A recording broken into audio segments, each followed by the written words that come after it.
გითხარით აი ამ თქვენ ამბავთან დაკავშირებით თავის დროზე თქვენ ისაუბრეთ ამ საკითხთან დაკავშირებით, შემდეგ იყავით გენინსპექციაშიც დაბარებული და როგორი არის თქვენი აღქმა და აი დახასიათება ამ პროცესის, ხო, ხელისუფლება და ასე ვთქვათ აი სხვა პოლიტიკური შეხედულების მქონე თანამშრომლებისთან დამოკიდებულება. რისი თქმა შეგიძლიათ ამის შესახებ?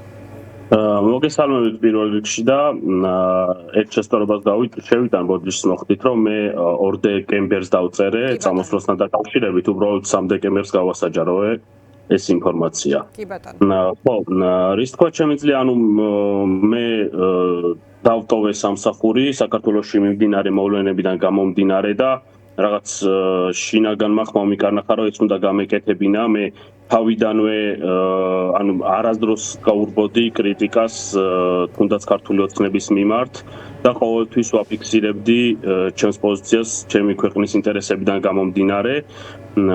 მათ შორის თქვა გავრილოვის ღამესაც ჯერ მაშინ არ ვიყავი პოლიციის თანამშრომელი და მონაწილე ვარ გავრილოვის ღამის დარბევის და აქტიურად ვიყავი ჩართული.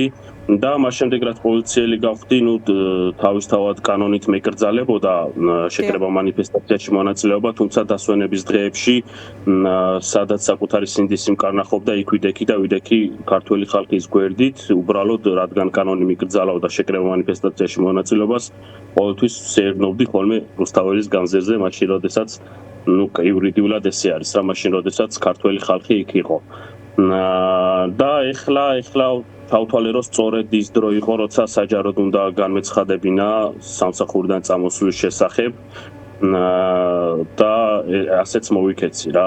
რაც შეეხება განწყობებს, შიგნით რა სიტუაცია არის და ასე შემდეგ, ამ წლების განმავლობაში მე შემიძლია თქვა, რომ არც კი შემხედრია ადამიანი, ვისაც ეს ხელისუფლება მოსწონს.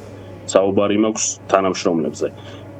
პოლიციის თანამშრომლებზე ანუ არავინ არ არის კმაყოფილი ამ ხელისუფლებთან. მე ყოველთვის ამაზე ვსაუბრობდი ხოლმე და ჩემი კოლეგებმა რო იცოდნენ, რომ არ გაურბოდი თქვა პოლიტიკაზე საუბარს, ჩემთან ყოველთვის გულწრფელები იყვნენ ხოლმე და ძალიან ბევრ პოლიციელს ვიცნობ და ვინმე კმაყოფილი იყოს ქართული ოცნები და იმით რაც დღეს ქვეყანაში ხდება და საითაც ქართულ ოცნებას მიყავს საქართველო, ეგეთი პოლიციელს კი არ მინახავს.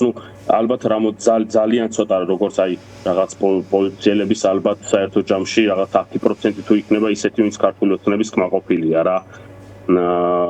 და უბრალოდ არ არის შეთანხმება ერთმანეთში და ერთმანეთში ვერ საუბრობენ ამის შესახებ პოლიციელები რა, რომ მაგალითად როგორც საბჭოთა კავშირის დროს იყო, რომ მეგობარი მეგობარს გულწრფელად ვერ დაელაპარაკებოდა, იმიტომ რომ დასმენის ეშინოდა, ეგ სიტუაცია არის თვითონ სისტემაშიც რა.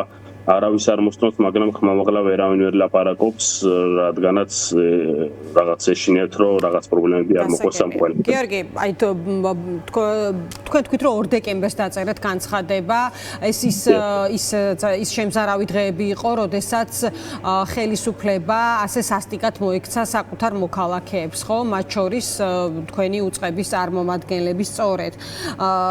როგორ ფიქრობთ, ეს უნდა ყოფილიყო ყველასთვის ნიშანი?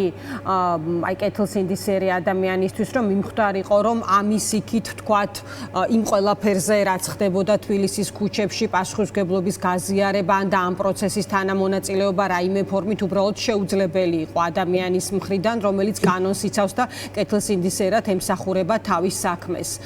თქვენზე რა მიმოქმედა ყველაზე მეტად? რის გამოც აი გამოეყავით ამ რიგებს, ვისაც შეუძლია რომ არაფერი იგრძნოს აი ამ სურათის შემხედვარი და ჩვეულებრივად გააგრძელოს საქმიანობა, თქვენ ასე არ მოიქეცით.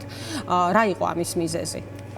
ზოგადად ის რაც ეთერში ვნახეთ, რომ იგივე ძირს დაგდებულ ადამიანს პოლიციელი, რომელსაც ნომერიც კი არ აქვს მინიჭებული და მისი იდენტიფიცირება შეუძლებელია თუნდაც თვითონ ძალოვანი სტრუქტურების მიერ, ზოგადად ძირს დაგდებული უმწევ მდგომარეობაში მყოფ ადამიანს თუნდაც იგივე ფეხი ამოარტყა სახეში, ეს არის რა თქმა უნდა დანაშაულის არც მორალში არ ჯდება და არც კანონმდებლობა არ იძლევა ამის უფლებას. ეს არის სისხლისამართლის დანაშაული და მათ შორის შემთხვევის როდესაც პოლიციელი ხარ და გვერდიდან უყურებ ამას შენ კანონი გავალდებულებს კანონი პოლიციის შესახებ გავალდებულებს რომ რეაგირება გქონდეს როდესაც თუნდაც შენი კოლეგა რაღაც დანაშაულს ჩადის რეაგირება გქონდეს ასევე ვალდებული ხარ იმ ადამიანს დაეხმარო ვინც საპოლიციო ღონისძიების დროს დაზარალდა გაუწიო ერთჯერადი სამედიცინო დახმარება და ასევე იზრუნო მის სიცოცხლესა და ჯანმრთელობაზე და ყველაფერი საერთოდ საპირისპიროდ ხდებოდა და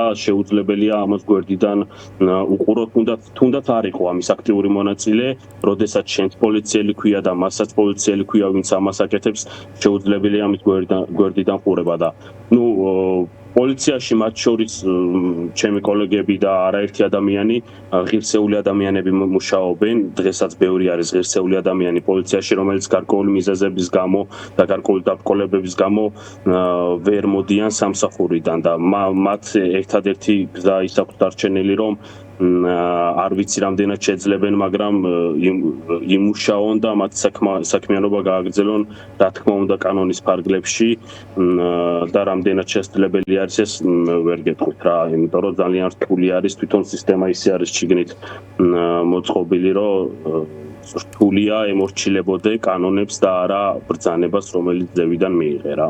მადლობა. დიდი მადლობა გიორგი, დაგემშვიდობები, წარმატებას გისურვებ მომავალში.